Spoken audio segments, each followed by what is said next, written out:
Hello and welcome to the Business Today show. I'm Udayan Mukherjee. Nykaa might have been the big blockbuster market story of 2021, but in the shadow of Nykaa, a lot of Indian consumer care products have actually come of age over the last few years. One such company is Mamaearth, which started with the mantra of doing toxin-free baby products, but today has actually fleshed out into a much wider consumer care product. On the way, it's become or it's joined the league of unicorns, steadily growing unicorns in India as well. And Varun Alagh, who's co-founder of Mamaearth, has joined me today to talk about their story. Varun, it's great to have you on the show today and welcome. Thank you, Udayan. I'm elated to be on the show and to talk about our story with you. Great. In my introduction, I said that you started somewhere and you are somewhere now. But you are no longer a baby products company. From the kind of products I see, you've matured and fleshed out yourself out into a far more holistic consumer care platform. How would you, as the founder, describe yourself today, from where you started and where you've reached in the journey today? So I think our journey has been pretty amazing. We've enjoyed every day of that journey. And we started this company from a very personal problem of ours, which was that in 2014, we were blessed with the baby boy Agastya, and that's when our platonic relationship with personal care became serious, and we started looking at the labels of products that we were choosing because it was now for our son, and we wanted to be, first time right. And one of the natural tendencies with a smartphone in your hand today is to actually Google everything and try to figure out what's the best choice. And when you try and research products for your babies, you come across these conversations of carcinogens and toxins which are found in personal care products, and that was just scary for us, right? So like any other parent, the first thing that we did was to try and look outside of India and find options which were imported. But over time we realized that was really painful, and you're already going through so much stress. Why sort of go through additional stress? So which is when we this idea of creating a toxin-free clean label brand for babies in India sort of came up, and we committed to it, left our jobs and started this company in 2016 early and launched the brand at the end of the 2016. But one of the things which even then was clear to us, and was the fact that I'm a strong believer in why-based brands and purpose-based brands, and as a marketer who's worked on amazing companies and brands across Unilever and Coca-Cola, I've clearly seen that paradigm change happening in this century, where consumers are wanting to put their trust into purpose-based brands rather than just functional brands, and which is what we were very clear about when we even started this journey, that we want to create a brand where people buy into why we exist rather than what we sell. And because we were crafting that narrative, and it was very easy for consumers to come back and ask for different categories from us, right? Finally, and probably thankfully, the babies were not buying the products. It was the moms or the dads who were buying the products, and they had other needs as well, which were personal in nature, and they started expressing those needs. And as a company,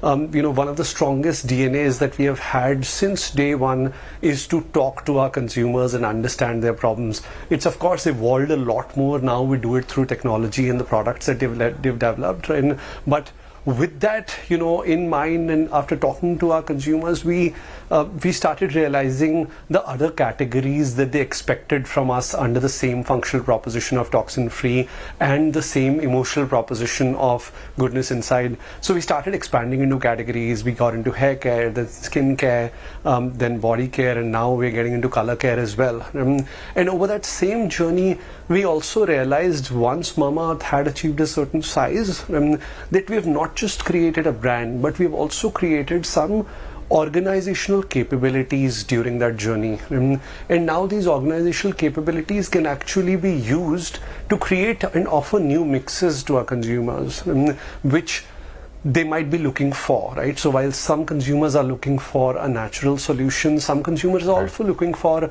a dermatologist designed skincare solution, right? So which is where the journey of crafting new brands to fulfill those needs of our consumers started. And that is how currently we are actually a beauty and personal care company which has offerings across a wide variety of propositions and 6 different brands that we have either crafted or in a couple of cases acquired, and we are using our strengths to actually take these propositions to delight the Indian millennial, which is looking for evolved preferences in beauty and personal care. So now that the profile of the company has changed somewhat or evolved somewhat, are you changing your designation as well? I mean, you used to call yourself the chief dad of the company. Your wife was the chief mama of the company. Are you now chief friend or something else?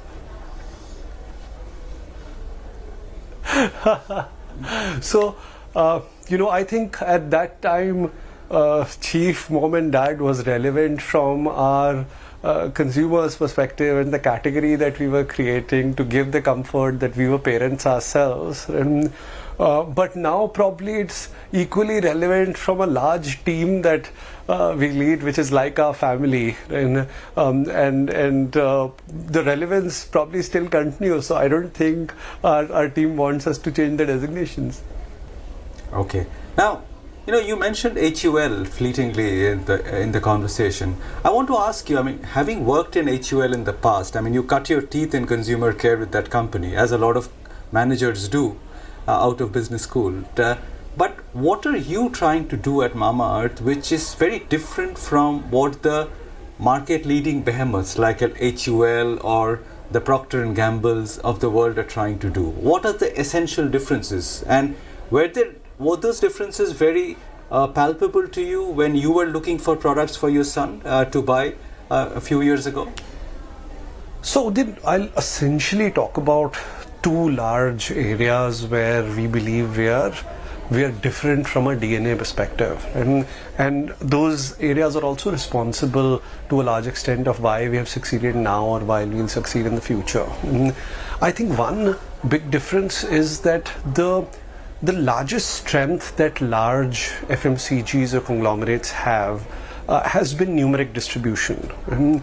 But we also realize that with the evolving consumer context, where the consumer is looking for more individualized propositions, that strength is also becoming a weakness, right?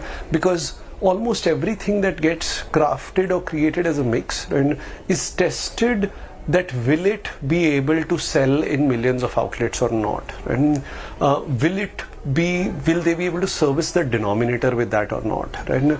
And because of which a lot of potential opportunities, right, are largely being killed. And on the other hand, we have actually used that to our strength, and because our digital and commerce based DNA allows us to service the long tail really well, and which is why we are very comfortable in crafting and serving newer propositions that the consumers are looking for, and that is helping us innovate a lot faster, be it under brands or crafting specific targeted brands, compared to how the large FMCGs have been operating. So I think that is the one large difference, and I think the second large difference is the fact that we have had data and technology DNA from day one, and the fact that we have been D2C, the fact that we have 5 million plus consumers who come to our platforms every month and sort of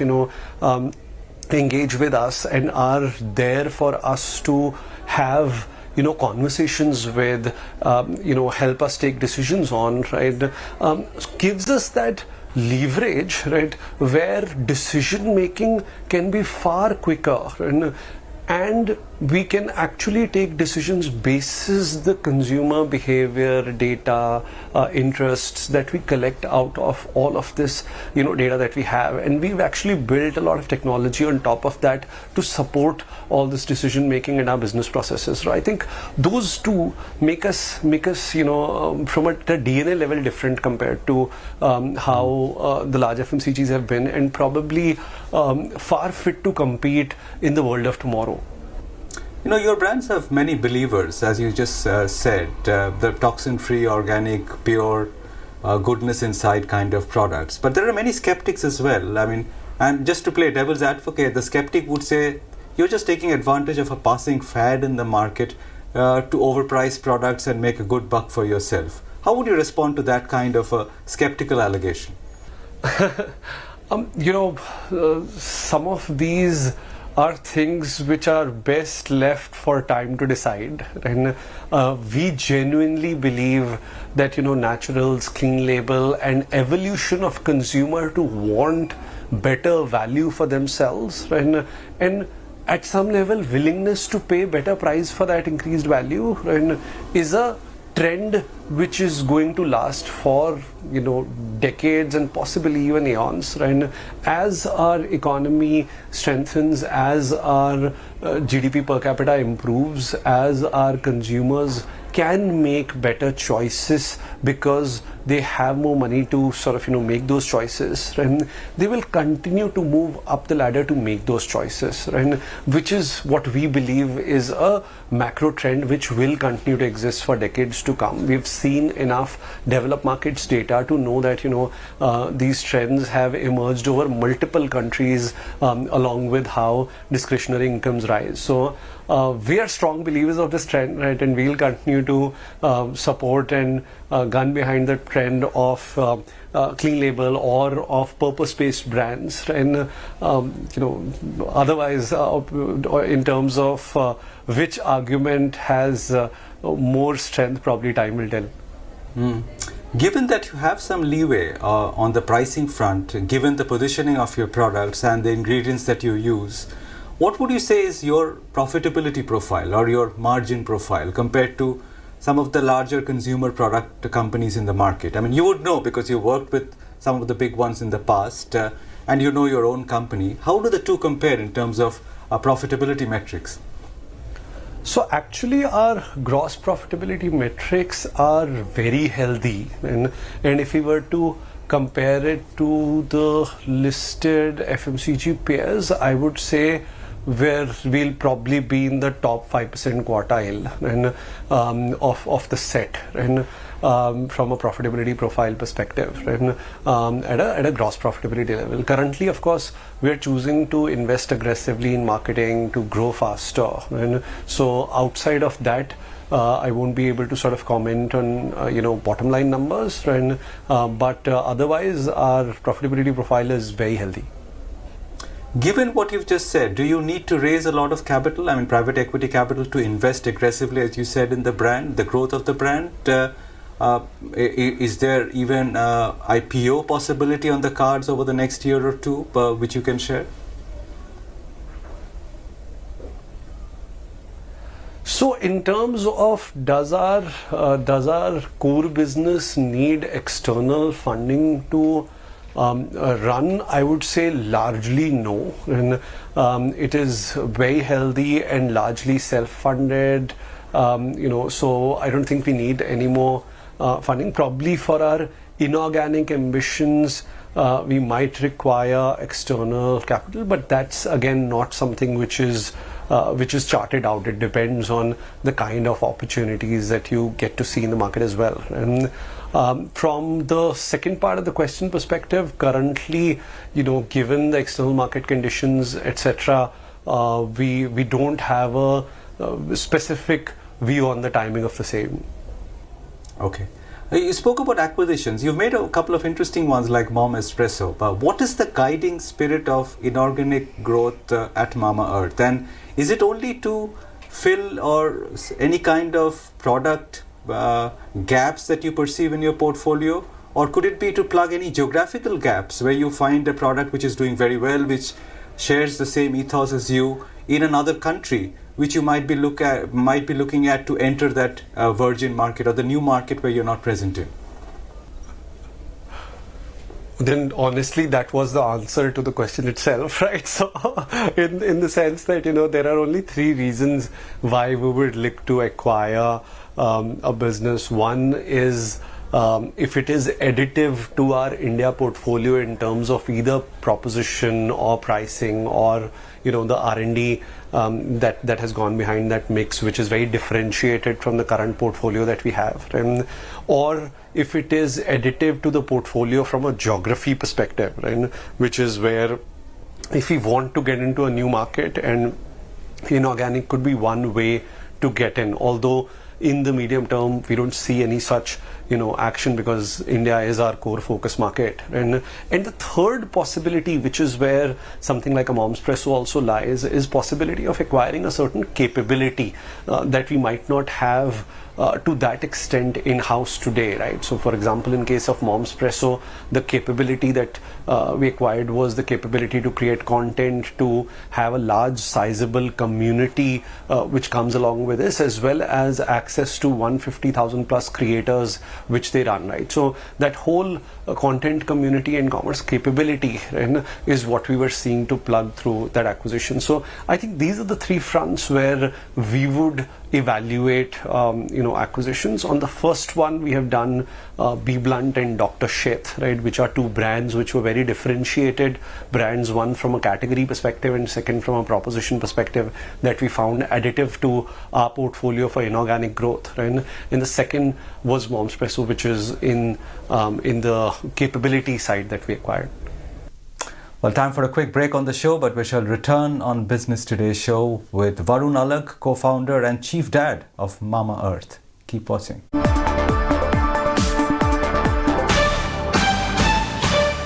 नई car तुमने car insurance खरीदा होगा एगो app से नहीं आपको नहीं नहीं तो कोई बात नहीं मूर्ति गलतियां होती रहती हैं कोई जरूरत नहीं है चेक करने नहीं मूर्ति कोई फायदा नहीं नई कार खरीदने से पहले एगो इंश्योरेंस कंपनी चेक करे और 50,000 तक बचाए हीरो सीएम जीरो गवर्नेंस बहुत हो गया राजनीति, चुपचाप इस्तीफा दीजिए और नई सरकार बनने में सहयोग कीजिए।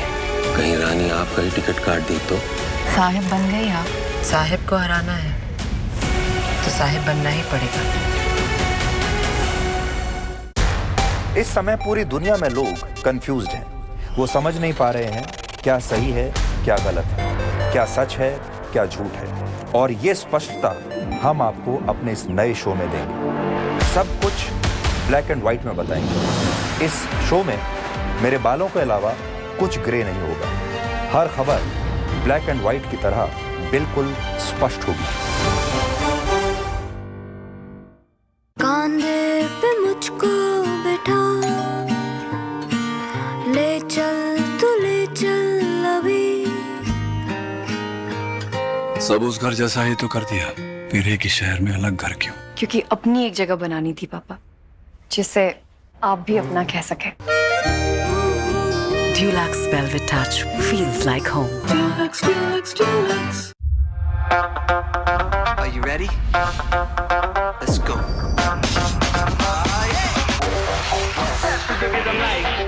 You're going out tonight.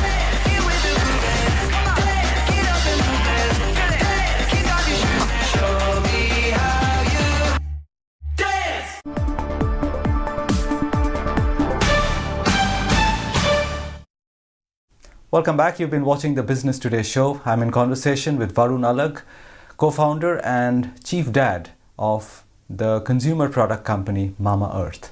You also spoke about the essential differences between you and some of the larger FMCG companies on the distribution plank. Now, you've done remarkably well on the online front. But, the strengths of a Lever or a Procter are in the offline distribution, the on-store visibility of their product, in-store visibility of their products. Do you think you need to meet them halfway somewhere? I mean, keep focusing on online, but also get your offline game stronger and be more physically present across cities and stores? Absolutely agree. Right? I mean, we we've already been focusing on it for the last 2 years, right? We do realize that the consumer in India is still buying more than 90% of their category consumption in the offline space, which is combination of GT and MT. And last 2 years, we have been actively focusing in extending our availability, because our genuine belief is that consumers should be service the brand where they actually want to buy it, and the more you push them away from that choice, the more expensive sort of that affair becomes. So we have been focusing on that in the last 2 years. We've actually we're there in almost 40,000 stores across 100 plus cities now, and from availability perspective, and we'll continue to double down on it, and again using the already available data that we have, where the D2C data that we have actually has pin code level understanding of what consumers are buying in those pin codes, which pin codes are responding the best to our brand, and basis that we have been crafting our expansion strategy, and we'll continue to expand. Speaking of your wife, Varun, how does it work? Mixing business and personal life? You share a home, but you also share the workspace. Does it work out? I've always been intrigued by such partnerships. Yeah. In fact, in a recent interview, Ghazal was talking about the fact that how when we were raising early on, right, during our angel days, etc., right, one of the things that investors used to ask, what if you separate? What if you guys divorce? Right? And she was like, at least business to bande to, matlab aap paise chahe mat do, but divorce to mat karao. Right? So just in jest, but I believe it all depends on two things. One, how passionately you believe in an idea and in the business, and because this thing happened because we were doing it out for our son, and I think that joint purpose was so strong, and then the purpose of just growing it, building it, has been equally growing on both of us. So even if we end up sort of having such conversations, being taken to home or waking up at 12 just to discuss this new idea, we are pretty excited about it. It doesn't create dissensions.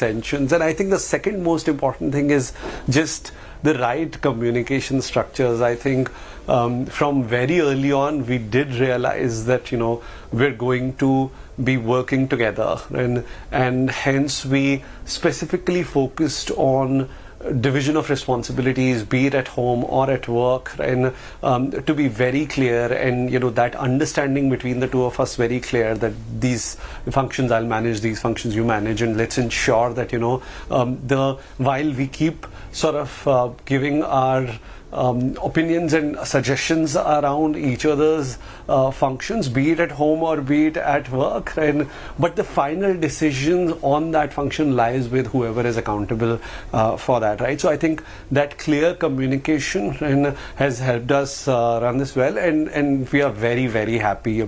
Probably an example of how couples can work together and run and build great businesses.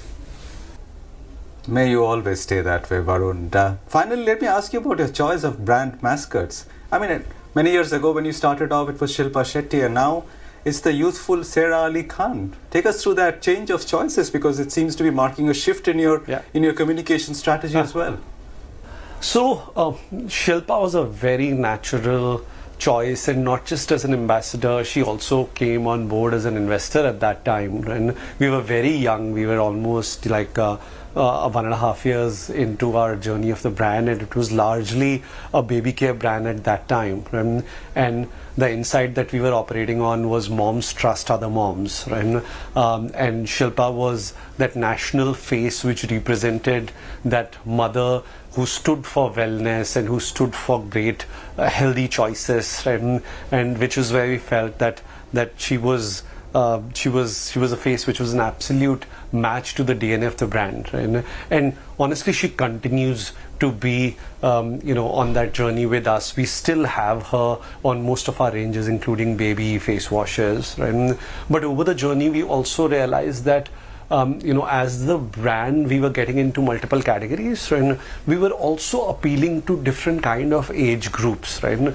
So while the mother age group, which is the 25 to 35, is where we were very well entrenched, and the 18 to 24, which is the younger age group, is also an age group we wanted to appeal to because it's a large buying group, right? So which is when, choosing a younger celebrity or mascot to represent that hair as a category and get into that age group and take more share in that age group sort of started, and that's how the choice of celebrities has evolved. And even after that, we, for example, got Samantha on board, right?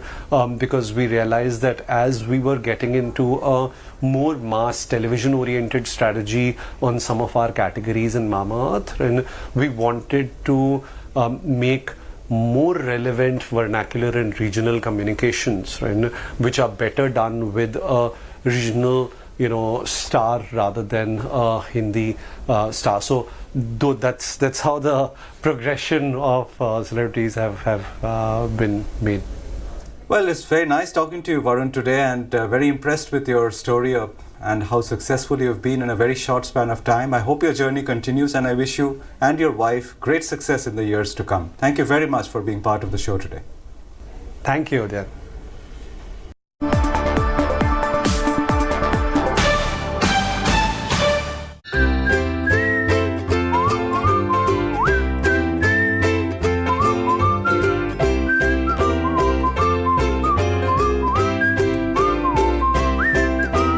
Fittings make your furniture work beautifully. German quality you can trust.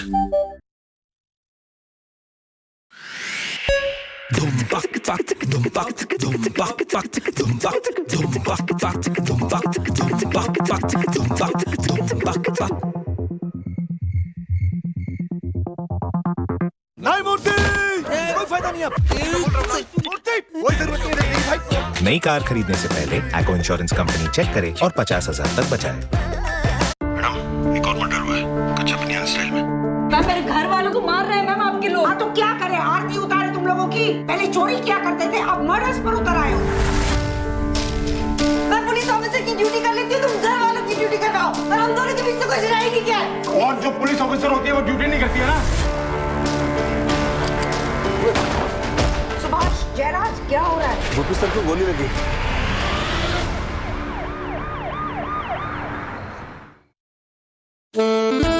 The rich and distinct aroma from our freshly roasted coffee beans is magical. We didn't want this magic to escape, so we freeze-dried it. Freeze-dried coffee from Continental. Continental coffee